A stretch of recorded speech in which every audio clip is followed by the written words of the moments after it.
In this episode, we tread a fine line between ruthlessness and restraint, exploring a law steeped in controversy. Crush your enemy completely. Journey with us into the shadows of the past, where two enigmatic figures from ancient China dance a dangerous ballet of power and deception. Their stories, shrouded in intrigue and betrayal, challenge the very essence of dominance and mercy. As we unravel these tales, we confront a timeless question, lurking in the depths of power. When to strike, when to spare, and at what cost?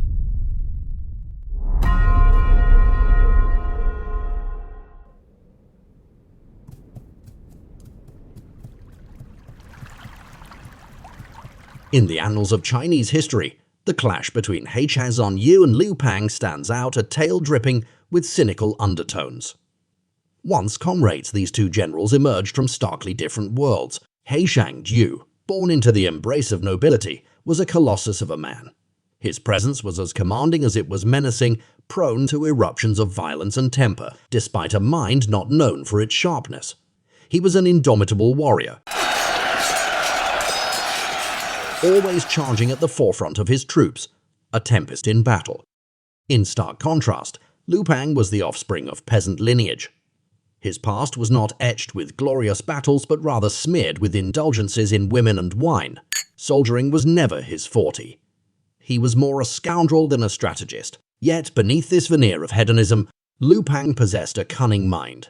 His true strength lay not in wielding a sword, but in his uncanny ability to surround himself with brilliant strategists, whose counsel he not only sought but heeded. It was through these shrewd alliances, rather than through valor on the battlefield, that he carved his ascent in the army. In the pivotal year of 208 BC, the Chu kingdom, ambitious and unyielding, dispatched two gargantuan armies to subdue the formidable Hsiang kingdom, while Hsiang Yu led one northward, with the impetuous Hsiang Yu as his second-in-command. Liu Pang spearheaded the other, setting their covetous eyes on the resplendent capital of Hsiang. The very thought of Liu Pang reaching Hsiang first, potentially usurping total command, gnawed at Hsiang Yu's pride. His mind a cauldron of violence and impatience during a critical moment as Hsiang Yu wavered at the brink of battle. Hsiang Yu's fury boiled over.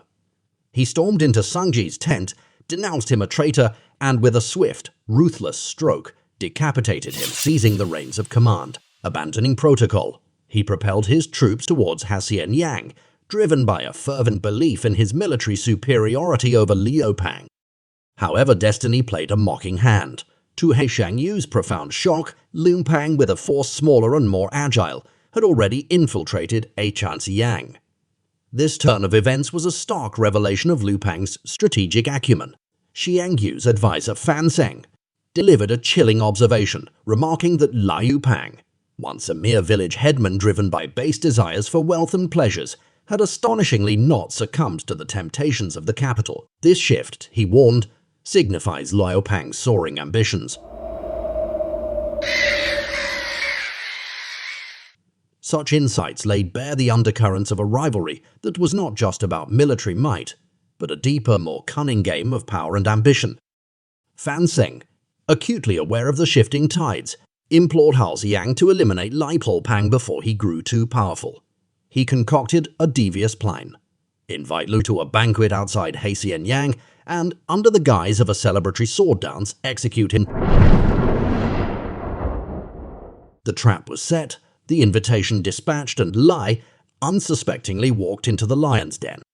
Yet, as the moment of reckoning approached, Hsiang faltered. His hesitation cost them dearly.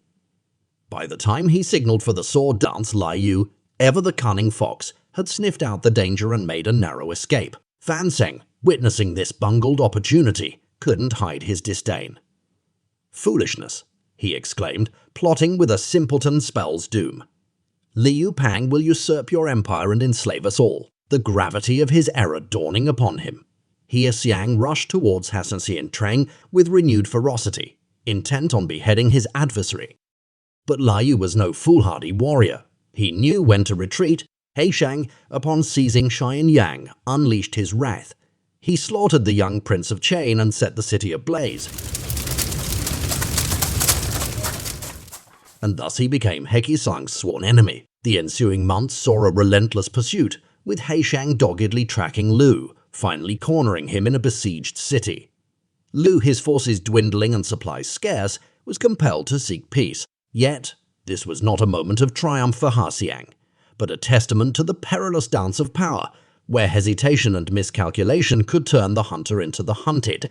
Fan Teng, ever the voice of ruthless pragmatism, issued another dire warning to Hsiang: crush Liu now or rue it later. But Hsiang, swayed by a misguided sense of mercy, he envisioned a grand spectacle of bringing Liu back to Chu, not as an equal but a subdued vassal, forced to bow to his might. Yet Fan's prophecy proved accurate. Liu, the master of deception, turned the negotiations into a smokescreen, slipping away with a handful of loyalists. Hsiang, bewildered and infuriated by his rival's elusiveness, resumed the chase with a madness that bordered on obsession. In a twisted turn of events, he captured Liu's father amidst the chaos of battle.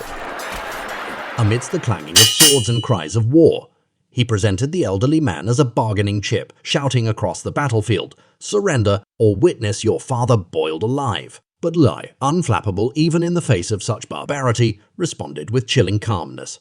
"We are sworn brothers, aren't we? Thus my father is yours. If you must boil him, be sure to share the soup with me." Stunned by this retort, Hsiang recoiled, and the gruesome standoff dissolved. This exchange, macabre and surreal, underscored the depths to which their rivalry had sunk. The battle raged on, a relentless dance of power and cunning, with neither side willing to relent, each move more perilous than the last. Weeks later, amidst the relentless pursuit, a critical error was made by Hsiang. In a tactical blunder, he dispersed his forces too thinly, leaving a gaping vulnerability. Liu, seizing this unexpected opportunity, launched a surprise attack, encircling Hsiang's main garrison. Suddenly, the hunter became the hunted. Hsiang found himself begging for peace. Liu's chief advisor, sensing the tide had turned irreversibly, pressed for a ruthless resolution. "Show no mercy," he urged. "To spare him now is to nurture a future threat as perilous as rearing a tiger." Liu, recognizing the wisdom in these words, concurred. He crafted a deceitful treaty, a ruse designed to lull Hsiang into a false sense of security. Once Hsiang's guard was down, Liu struck with ferocious intensity, decimating nearly all of his army.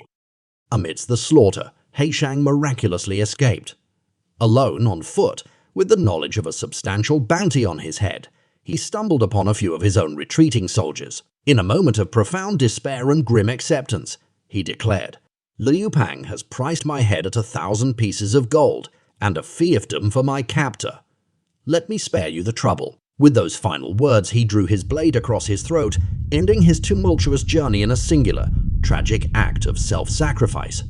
His death marked not just the end of a man, but the culmination of a rivalry that was as much about the savagery of power as it was about the fickle fortunes of war.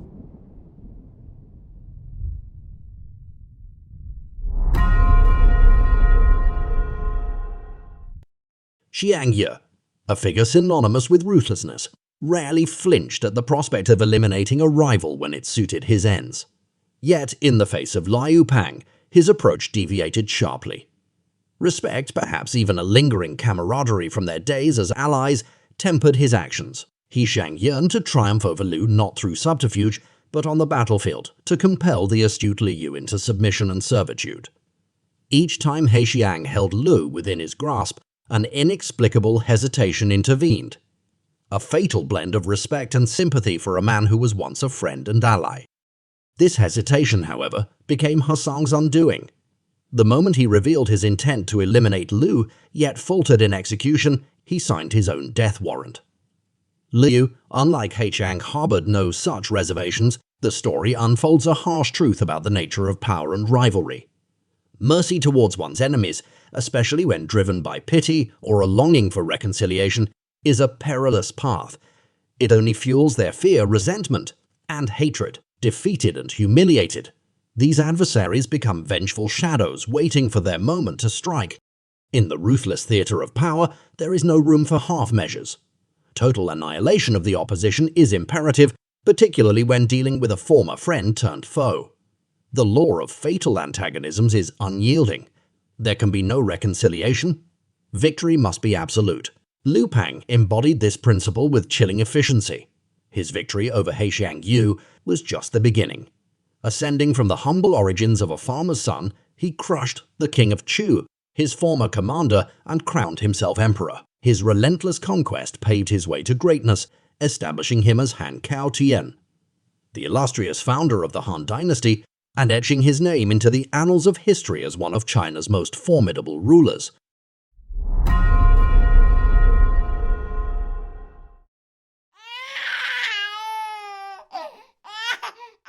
In the year AD 625, Wu Keo, a figure of beguiling allure, entered the world as the progeny of a duke. Her youth was marked by an enchanting beauty and a charisma that could bend the strongest wills. It was these attributes that ushered her into the harem of Emperor Tai-Stung, a place more akin to a treacherous battleground than a sanctuary of love. In this den of intrigue, where young concubines schemed for the emperor's favor, was captivating beauty and indomitable spirit quickly propelled her to the forefront. Yet, Wu was no mere ornament in the emperor's collection. She was acutely aware of the whimsical nature of power, particularly in the hands of an emperor for whom favor was as fickle as the wind. Her ascension to the favored concubine was a triumph, but in the shadowy corridors of the harem, triumphs were fleeting. With an eye always cast toward the morrow, Wu navigated the perilous waters of imperial favor, knowing all too well that her position was as precarious as it was prestigious. In this realm, where beauty and charm were weapons as sharp as any blade, Wu wielded her gifts with a cunning and foresight that set her apart. She understood that to survive and thrive in the emperor's harem, one must always be playing a deeper game, anticipating the caprices of power and preparing for the inevitable moment when the winds of favor would shift once more. Sir Teo's tale of ascension is a chilling tapestry of cunning and audacity. In a daring maneuver, she captivated the emperor's wayward son Kaosung, seizing a moment as unexpected as it was unseemly, amidst the privacy of the royal urinal. Yet, even after ensnaring Kaosung's desires, Wu's path was fraught with the harsh edicts of tradition. Upon the emperor's death and Kaosung's ascent to the throne, she was cast into the austere life of a convent, her head shorn, seemingly condemned to a cloistered existence. But Wu was not one to be shackled by fate. For 7 long years, she wove a web of intrigue from within the convent's walls, secretly liaising with Emperor Kaozong and ingratiating herself with his wife, the Empress. Her machinations bore fruit in a royal edictate of unprecedented nature, summoning her back to the palace, back to the heart of power. Once reinstated in the harem, Yu played a duplicitous game. She ingratiated herself with the Empress, becoming an indispensable confidante, all the while continuing her clandestine liaisons with the Emperor. The Empress, desperate for an heir and acutely aware of her precarious position, saw Wu not as a threat, but as an ally in a court teeming with rivals. In 654, the plot thickened as Wu gave birth. In a move of harrowing ruthlessness, she smothered her own newborn, setting the stage for a sinister accusation. As the Empress visited the child, Wu saw her opportunity and executed her grim plan. The Empress, last seen with the infant and known for her jealousy, was the perfect scapegoat. The court was quick to cast blame, and the Empress, ensnared in Wu's diabolical trap, was executed. Wu's ascent to the throne as Empress was a dark coronation, born from an unspeakable act. Her husband, ensnared in his own decadence, readily ceded the reins of governance to her. From then on, Empress Wu reigned, her name synonymous with power, manipulation, and a chilling reminder of the lengths one might go to in the relentless pursuit of power. Empress Wu's reign, though marked by extraordinary power, was perpetually shadowed by paranoia and the spectre of betrayal. Surrounded by potential enemies, she remained perpetually vigilant, trusting no one. Her rule was a continuous battle against perceived threats, both within and beyond the palace walls. At the age of 41, her suspicion fell upon her own niece, a young beauty whose favor with the emperor sparked fears of being supplanted. In a cold, calculated move, Wu eliminated this threat, poisoning her niece with a lethal concoction mixed into her food. This act of ruthless preemptive strike was but the beginning of a series of grim purges. In 675, even her own son, once celebrated as the heir apparent, fell victim to her unquenchable thirst for power, succumbing to poison. The dominoes continued to fall. Her next eldest son, though illegitimate, was swiftly exiled on fabricated charges. When the emperor passed away in 683, Wu's manipulations peaked as she systematically deemed each successor unfit for the throne. This relentless purging cleared the path for her youngest and most pliable son to ascend, ensuring her continued control over the empire. The following years were rife with attempted coups, each one quashed with brutal efficiency, their conspirators mercilessly executed. By 688, Wu stood unopposed, her adversaries vanquished. Her power absolute. She proclaimed herself a divine descendant of Buddha, and in 690, her ambition reached its zenith as she was declared the holy and divine emperor of China, a title unprecedented for a woman. Her ascension marked the end of the Tang dynasty, leaving her as the uncontested ruler. Her reign, though unchallenged, was a period marred by the shadows of her ruthless rise to power. It was only in 705, at the venerable age of 80, that she was compelled to abdicate. Her reign a testament to the extreme lengths one might go to in pursuit of absolute power and the inevitable isolation it brings.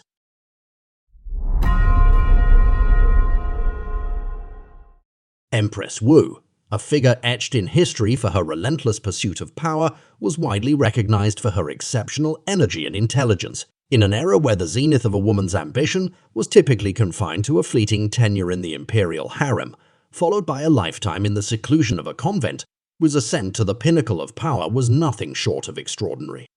Was never under any illusion about the brutal realities of her path. She was acutely aware that any hint of hesitation or vulnerability would be her undoing. Faced with a ceaseless parade of rivals, each vying for her throne, Wu embraced a simple yet brutal strategy. Eliminate all threats or be eliminated. This ruthless approach was not unprecedented among emperors. However, Wu, as a woman in a patriarchal society with almost insurmountable barriers to power, had to exercise a level of ruthlessness that far surpassed her male counterparts. Empress Wu's reign, spanning 4 decades, stands as one of the longest in Chinese history. Her rule, though marred by a bloody ascent to power, is remembered not just for its brutality, but for its effectiveness. Despite the notoriety of her methods, in China, she is revered as one of the most capable and effective rulers of her time, a testament to her formidable governance and the enduring impact of her reign.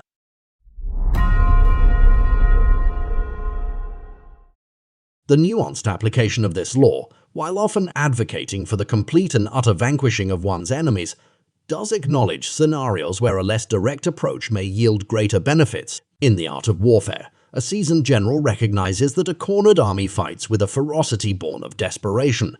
In such instances, it might be more strategic to offer an escape route, a deceptive gift of mercy. As the enemy retreats, they unknowingly embark on a path of exhaustion and demoralization, more crippling than any defeat inflicted in direct combat. This tactic of allowing enemies to become architects of their own downfall can be a subtle yet potent strategy. However, this approach demands absolute certainty of the enemy's inability to recover. It's a calculated risk, allowing them just enough rope to hang themselves while vigilantly ensuring they lack the means to mount a comeback. This method can prove less burdensome on the conscience, presenting a more palatable facade of victory. Yet, the act of crushing an enemy bears its own risks, notably the kindling of a deep-seated desire for vengeance. The Treaty of Versailles serves as a historical example where the harsh terms imposed on Germany sowed the seeds of resentment that would eventually contribute to the outbreak of World War II. Some argue that a measure of leniency might have averted such long-term repercussions. Nevertheless, this leniency is a double-edged sword. While it might mitigate immediate conflict, it could also embolden an already resentful enemy, providing them with the opportunity to regroup and retaliate. Hence, the wisdom often lies in decisively crushing one's enemy, forever vigilant to the possibility of their resurgence.